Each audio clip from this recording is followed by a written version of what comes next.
लाई है, इनायत खींच लाई है, शराफत खींच लाई है। वसल्लल्लाहु ताला अलैहि व अला आलिहि व अस्हाबिहि व अज़वाजिहि व ज़ुर्रिय्यातिहि वसल्लम तस्लीमन कसीरा अम्मा बअदु अऊज़ु बिल्लाहि मिनश शैतानिर रजीम बिस्मिल्लाहिर रहमानिर रहीम लक़द कान लकुम फ़ी रसूलिल्लाहि उस्वतुन हसनह सदक़ल्लाहुल अज़ीम क़ाल नबी सल्लल्लाहु अलैहि वसल्लम बुइस्तु लिउतम्मिम मकारिमल अख़लाक़ औ कमा क़ाल अलैहिस्सलातु वस्सलाम। दौलतें दुनिया ने ले तो दौलतें इस्लाम ले, दौलतें दुनिया ने ले तो दौलतें इस्लाम ले, दीन और इल्म और फज़ल की गिरती इमारत काम ले। बात कह रहा हूँ मौके अगर तू मान ले, ऐसा मोमिन बन के दिखला दे पूरी दुनिया तुझको जान ले। ज़र्रे ज़र्रे से नुमाया अज़मत इस्लाम है, ज़र्रे ज़र्रे से नुमाया अज़मत इस्लाम है। हर तरफ ऊंचा ज़माने में खुदा का नाम है। दीन की खातिर जीएंगे, दीन पर मर जाएंगे, दीन की खातिर जीएंगे, दीन पर मर जाएंगे। बस ये आगाज़ है, अपना ये अंजाम है। बढ़ती ही जाती है जिस मक्कार की मक्कारियाँ, बढ़ती ही जाती है जिस मक्कार की मक्कारियाँ, जिससे नफरत है जाको जो बहुत बदनाम है। अहले मग़रिब दुश्मनी इस्लाम से करते रहे, अहले मग़रिब दुश्मनी इस्लाम से करते रहे, इसलिए उनके दिलों पर हैबत इस्लाम है। इस वक्त मेरे भाइयों मुझे ज़्यादा कुछ नहीं कहना है, आगे तकाज़ा भी कारी सलीम साहब ने बताया है।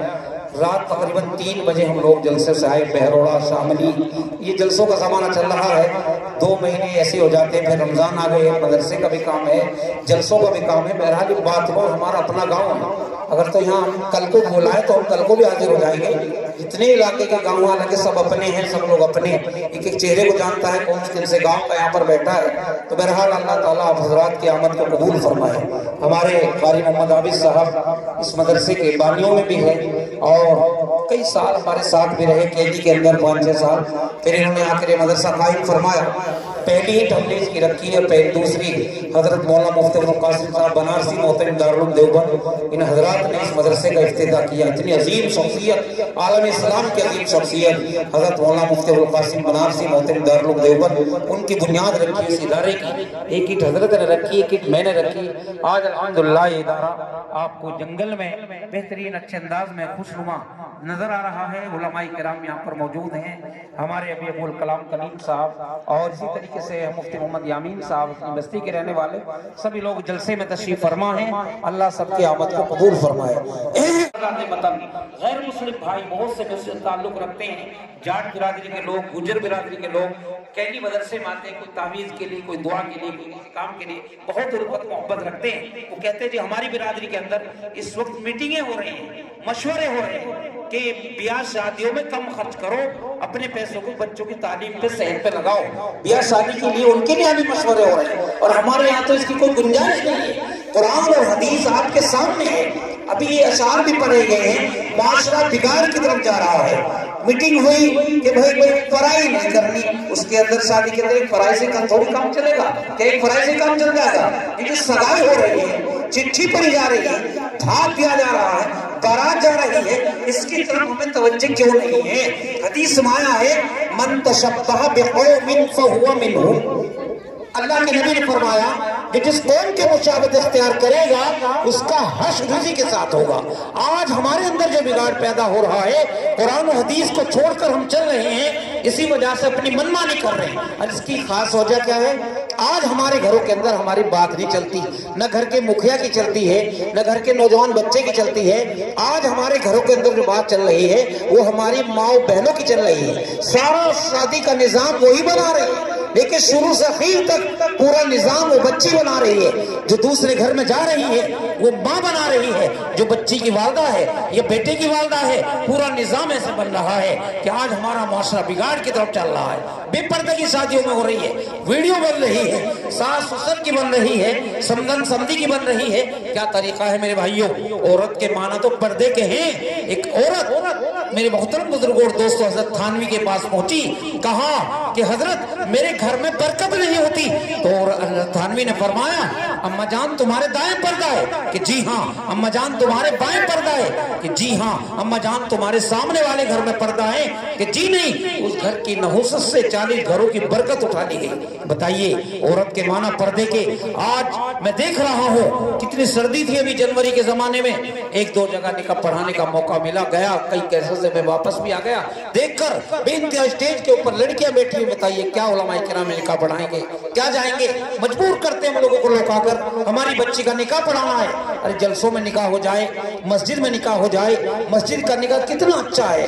وہ ہمارے اکابر اگر مہر بھی ان کے خلاف باندھ دی تو نکاح پڑھانے کے لیے انکار کر دیا۔ وہ ہمارے بزرگان دین تھے، شیخ العرب والعجم، شیخ الاسلام حضرت مولانا سید حسین احمد مدنی رحمت اللہ علیہ۔ کون نہیں جانتا؟ پوری دنیا جانتی ہے، جنہوں نے اللہ کے نبی کے روزے اطہر پر 18 سال درس دیا حدیث شریف کا، جنہوں نے اللہ کے نبی کے روزے اطہر پر اپنی پلکوں سے جھاڑو لگائی ہیں، جن کے لیے اللہ کے نبی کے روزے سے 2 ہاتھ نمودار ہوئے، جن سے حضرت نے مصابہ ملایا، جن کے استاد محترم نے یہ کہا تھا کہ جا حسین احمد، اس ملک کی آزادی کا جھنڈا، اس کی کامیابی، اس کا جھنڈا، اس کی فتح کا جھنڈا تیرے ہاتھ میں ہوگا۔ کون تھے وہ؟ مولانا حسین احمد مدنی، جس وقت 17 ذوالقعدہ 1375 ہجری میں کیلی مدرسے کی بنیاد رکھنے کے لیے تشریف لائے۔ کون؟ مولانا حسین احمد مدنی رحمت اللہ علیہ۔ میری پھوپھی کا نکاح پڑھایا، اجراڑے ہیں میری پھوپھی ابھی موجود ہیں جن کا نام ہے رحمت النساء، ان کے نکاح کے لیے بیٹھ گئے حضرت مدنی رحمت اللہ علیہ۔ میرے بھائیوں تو نکاح کے مہر بتائے، کوئی اور مہر بتا دی کہ اتنی چیزیں باندھو، یہ باندھو۔ حضرت مدنی نے کیا فرمایا؟ کتاب میں بھی لکھا ہے واقعہ اسلاف کے اصلاحی واقعات میں ہمارے خاندان کے حساب سے۔ آپ کتاب کے آخری صفحہ دیکھیے، 215 صفحوں کی کتاب ہے، آخری صفحوں میں جو واقعہ ہے وہ میرے دادا کار میری پھوپھی کا ہی ہے وہ واقعہ کیلی کا۔ جب نکاح پڑھانے کے لیے بیٹھ گئے، فرمایا کہ نکاح پڑھاؤ حضرت مدنی سے۔ حضرت مدنی کو مہر کچھ اور بتا دیے، حضرت نے کیا فرمایا؟ جہاں بڑے بڑے اکابر ہندوستان کے موجود تھے، حاجی بدر الدین ملک چین کے رہنے والے، حضرت مولانا فخر الدین صاحب محدث دارالعلوم، ایسے ایسے اکابر موجود تھے کیلی مدرسے کے اندر، ایسی بیٹھے تھے، کوئی عمارت بھی نہیں تھی۔ تو حضرت فرمایا نکاح نہیں پڑھاؤں گا۔ سارا مجمع خاموش، اتنا بڑا آدمی کیلی میں صحن میں بیٹھا ہے، مدرسے کے بنیاد رکھنے کا ارادہ ہے، اور محتم صاحب کی بچی کا نکاح پڑھانے کے لیے بھی آئے ہیں، بنیاد رکھنے کے لیے آئے ہیں کہ میں نکاح نہیں پڑھاؤں گا۔ سب خاموش، کون بول سکتا تھا اتنے بڑے آدمی کے سامنے؟ خیر میرے دادا ابا حضرت صوفی محمد عبداللہ صاحب رحمت اللہ علیہ وہ آگے بڑھے، فرمایا حضرت کیوں نہیں پڑھاؤ گے؟ کہ پڑھا تو سکتا ہوں صرف ایک شرط پر کہ مہر فاطمی ہونی چاہیے، مہر جو ہے مہر فاطمی ہونی چاہیے، کیونکہ سنت ہے مہر فاطمی ہونی چاہیے۔ میرے دادا ابا حضرت صوفی عبداللہ صاحب، ان کی بیٹی تھی مہر النساء جو میری پھوپھی لگتی تھی رحمت النساء، کہا کہ حضرت پڑھائیے، حضرت پڑھائیے، سب نے کہہ دیا کہ حضرت پڑھائیے، کون منع کر سکتا تھا وہاں؟ حضرت نے مہر فاطمی کے ساتھ اس نکاح کو پڑھایا، دعا فرمائی، اس کے بعد مدرسے کی بنیاد رکھی۔ یہ تھے ہمارے اکابر۔ آج ہم منڈھوں میں، بھات میں، برات میں ہمارے علماء بھی جا رہے ہیں، اور بھائی کہیں کہیں دیکھو معاف کرنا ہمیں بھی شریک ہونا پڑتا ہے مجبوراً، لیکن اچھا نہیں لگتا۔ میرے بھائیو ان چیزوں کو ختم کرنے کی کوشش کرو۔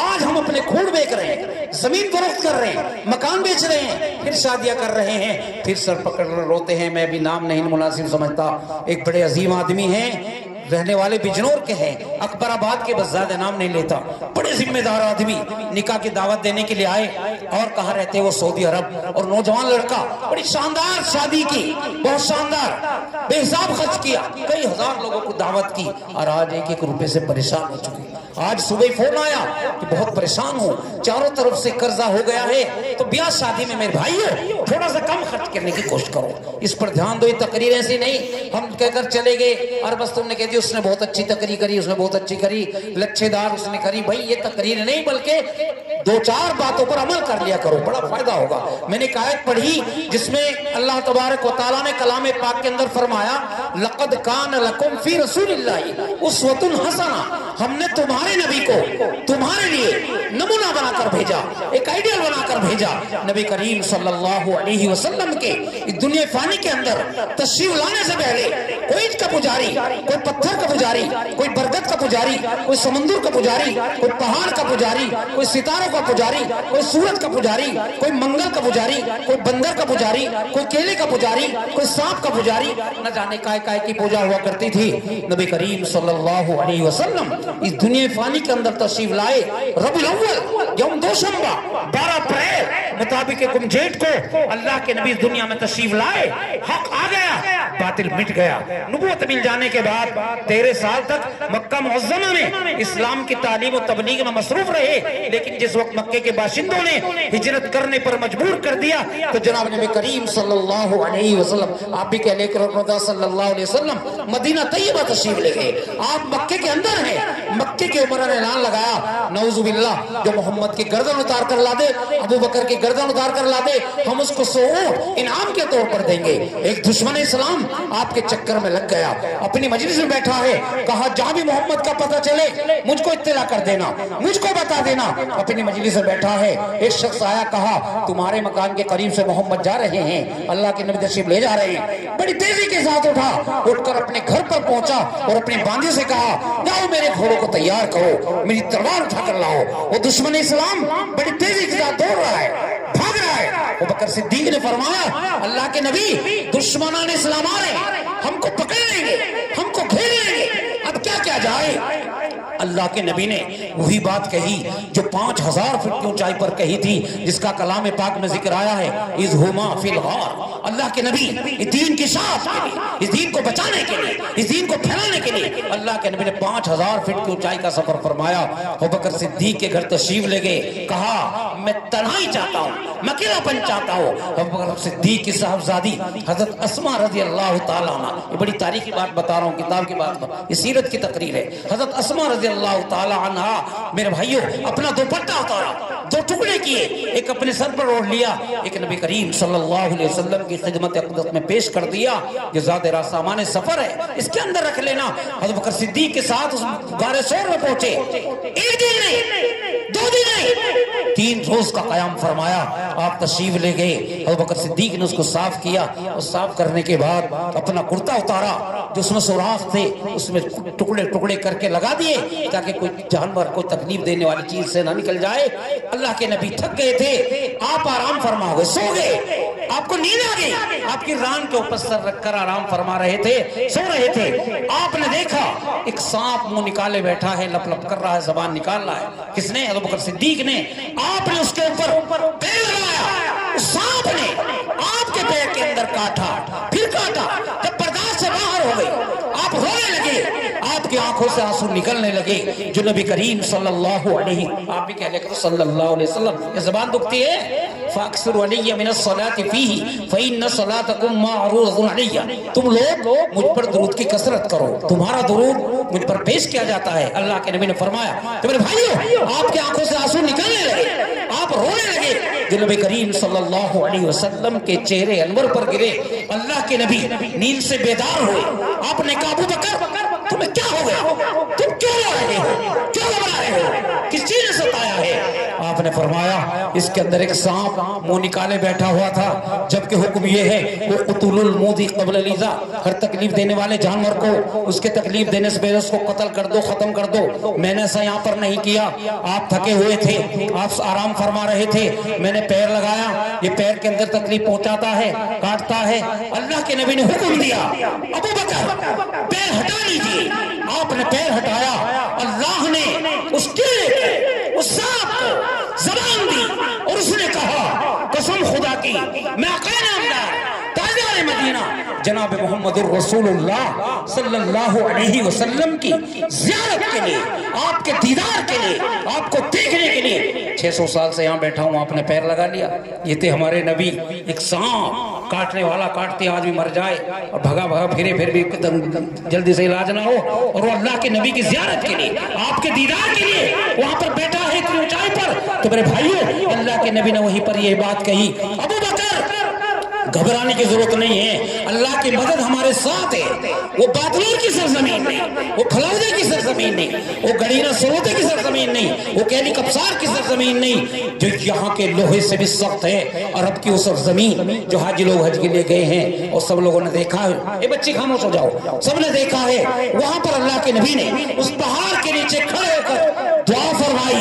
अल्लाह तबारक व तआला ने आपकी दुआ को कबूल फरमाया। शायर ने क्या खूब कहा है, कौन सी दुआ है वो जो असर नहीं रखती, हाँ मगर ये लाजिम है मांगे करीने से, जब इंसान ढंग से मांगता है अल्लाह ताला कबूल फरमा लेते हैं। अल्लाह के नबी उस पहाड़ के नीचे खड़े होकर दुआ फरमाई, अल्लाह ने आपके दुआ को कबूल फरमाया। उस दुश्मन इस्लाम का घोड़ा जमीन के अंदर धंसने लगा, किताबों में लिखा है घुटनों तक नहीं पेट तक धंसता जा रहा है। अब उसकी हवा खड़ी जाती है, वो शोर मचाता है, वो चिल्लाता है, दुनिया की कोई ताकत, दुनिया की कोई हुकूमत मुझे नहीं बचा सकती है। आप दोनों हजरात मेरे लिए दुआ फरमा दें, अल्लाह के नबी आप मेरे लिए दुआ करें, हज़रत बकर आप मेरे लिए दुआ करें। जब उनके कानों में आवाज पहुंची, अल्लाह के नबी ने हज़रत बकर को हुक्म दिया, जाओ सुनो ये क्या कहता है। अबू बकर तशरीफ लाए, मालूम कि आप हमसे क्या चाहते हो कि मेरा घोड़ा जमीन के अंदर धंसता जा रहा है, मुझे इस वक्त कोई नहीं बचा सकता है। आप दोनों हजरात मेरे लिए दुआ फरमा दें, मुझे कोई नहीं बचा सकता है। मैं आपसे माफी चाहता हूँ, मेरे से गलती हो गई, मेरे से भूल हो गई, आप मुझे माफ फरमा दें। मेरे मोहतरम बुजुर्गों और दोस्तों, अबू बकर ने अल्लाह के नबी से जाकर फरमाया कि आपसे माफी चाहता है, ये कहता है मेरे से गलती हो गई, मेरे से भूल हो गई। अल्लाह के नबी ने फिर दुआ फरमाई, उसका घोड़ा जमीन से निकला, नबी करीम सल्लल्लाहु अलैहि वसल्लम की खिदमत अक़दस में हाजिर हुआ, जाकर सलाम किया, हजरत मेरे से गलती हो गई, मेरे से भूल हो गई, आप मेरी गलती को माफ फरमा दे, मेरे से बहुत बड़ी भूल हो गई। अल्लाह के नबी ने क्या फरमाया, जाओ हमने तुम्हें माफ कर दिया। अल्लाह ने कहा जाओ हमने तुम्हें माफ कर दिया। उसने कहा से नहीं, मैं आपसे तहरीर भी चाहता हूँ। उस जमाने में कागजात नहीं थे, ये कंप्यूटर ये सब चीजें नहीं थी, बल्कि हड्डी के ऊपर झिल्ली के ऊपर लिखा जाता था। आमिर बिन फहेरा जो अल्लाह के नबी के साथ रफीक के सफर थे, आपके साथ थे, उन्होंने कहा, अल्लाह के नबी ने हुक्म दिया, जाओ एक हड्डी के ऊपर एक झिल्ली के ऊपर एक तहरीर लिखो। आपने एक तहरीर लिखी, आप अल्लाह के नबी ने अपनी अंगूठी से उसके ऊपर दस्तखत फरमाए कि जाओ हमने तुम्हें माफ कर दिया, हमने तुम्हें सनद भी दे दी। आमिर बिन फहीरा ने उनको सौंप दी एक हड्डी के झिल्ली के ऊपर। आगे नूरानी काफिला बढ़ता है, बहुत जल्दी बात पूरी कर रहा हूँ। भूख लग रही है, प्यास लग रही है, गर्मी शदीद है। अल्लाह के नबी ने देखा एक जंगल में एक बूढ़ी अम्मा अपने खेमे के दालान में बैठी रहा करती थी। अल्लाह के नबी वहां पर पहुंचे, बूढ़ी अम्मा को सलाम किया और सलाम करने के बाद कहा, अम्मा जान तुम्हारे पास कुछ पानी है, अम्मा जान तुम्हारे पास कुछ खजूरें हैं, अम्मा जान तुम्हारे पास कुछ दूध है। बूढ़ी अम्मा ने कहा, मेरे पास तो कुछ भी नहीं, मेरा शोहर बकरी चराने के लिए जंगल में गया हुआ है।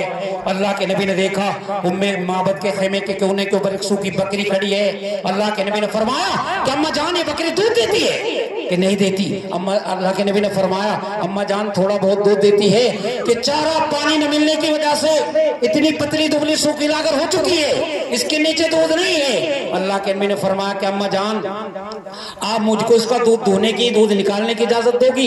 ये कसम खुदा के मेरे माँ बाप आप पर फिदा कुर्बान हूँ, मैं आपको इजाजत देती हूँ। अल्लाह के नबी ने बिस्मिल्लाहिर्रहमानिर्रहीम पढ़कर आस्तीन चढ़ाई और बकरी के थनों में हाथ डाल दिए, उसके नीचे दूध जारी हो गया। एक आदमी के पीने का नहीं, दो के पीने का नहीं, तीन के पीने का नहीं, उस दूध को निकाला। सबसे पहले उस बूढ़ी अम्मा जिनका नाम था उम्मे माबद, उसको पिलाया, उसके बाद अपने साथियों को पिलाया, उसके बाद खुद पिया और इतना ही दूध फिर निकाला, उसके घर पर रखकर चले गए। जब शाम को उनका शोहर बकरी चराकर अपने घर पर पहुंचा, उन्होंने देखा घर में दूध रखा हुआ है, वो हैरत में पड़ जाता है, ताज्जुब में पड़ जाता है, मेरे घर में दूध कहां से आया? मेरे घर में एक बकरी सूखी है, दूध नहीं देती, ये दूध कहां से आया? उस औरत ने सारा वाकया बयान किया। वो समझ गया उसका शोहर कि मेरे घर में नबी करीम सल्लल्लाहु अलैहि वसल्लम तशरीफ लाए। तो कहा शायर ने, चश्मे करम से आपके इंसान हो गए, वैसी अरब के साहिब ईमान हो गए। अल्लाह का कलाम भी एक ऐसा कलाम है, फारूक सुन के साहिब ईमान हो गए। जिस राह से रसूल मुकर्रम गुजर गए, उस राह के शजर भी मुसलमान हो गए। जैसे कदम रसूल के आए जमीन पर, सब मरहले हयात के आसान हो गए। एक दिन जा रहे थे कहीं मुस्तफा, पीर का रोज था, रोकते सुबह, सुबह की दिलकशी में असर हो गई, चलते चलते आपको दोपहर हो गई। एक वीरान सा पेड़ आया नजर, मुस्तफा मुस्कुराए उसे देखकर, वीरान हो गया हूं मगर क्या करूं, किस तरह पर अपना बताया करूं, या नबी जी खुदा से दुआ कीजिए मुझको मेरी जवानी अता कीजिए। जब सुने आपने पेड़ की दुख भरी दास्तां, हाथ उठाकर नबी जी ने मांगी दुआ। शादियाना बहारों का बजने लगा, फूल पत्तों से वो पेड़ फलने लगा। ये थे हमारे नबी। लक़द कान लकुम फी रसूलिल्लाहि उस्वतुन हसना, हमने तुम्हारे नबी को तुम्हारे लिए नमूना बनाकर भेजा, एक आइडियल बनाकर भेजा। मजमून से हटना नहीं चाहता, मैंने ये आज पढ़ी, इसके तहत बात की है। वक्त भी कम है, मेरा 2 दिन से गला भी पड़ा हुआ है, कई घंटे बोलना पड़ रहा है। एक दिन में कई जलसे अल्हम्दुलिल्लाह हो रहे। मोबाइल पर देख सकते हैं आप, फैज़ हुसैनी के ऊपर एक चैनल चलता है मदरसे का, उसके ऊपर सारे प्रोग्राम लिखे जा रहे हैं। बहरहाल बुजुर्गों की बरकत दुआ है, इन बुजुर्गों की, इन सब साथियों की, तमाम लोगों की दुआ है। इसलिए मेरा दिल में एक बच्चे का भी एहतराम है, यकीन करो आप लोग। इसलिए भाई बस अब मैं बात को पूरी करता। असर के बाद मजलिस ज़िक्र है बिलासपुर के अंदर, वहाँ मुझे पहुँचना है, जल्दी कोशिश कर रहा हूँ। बहरहाल थोड़ा सा 2 मकसद है भाई, सब जानते हो, कहने की जरूरत नहीं है।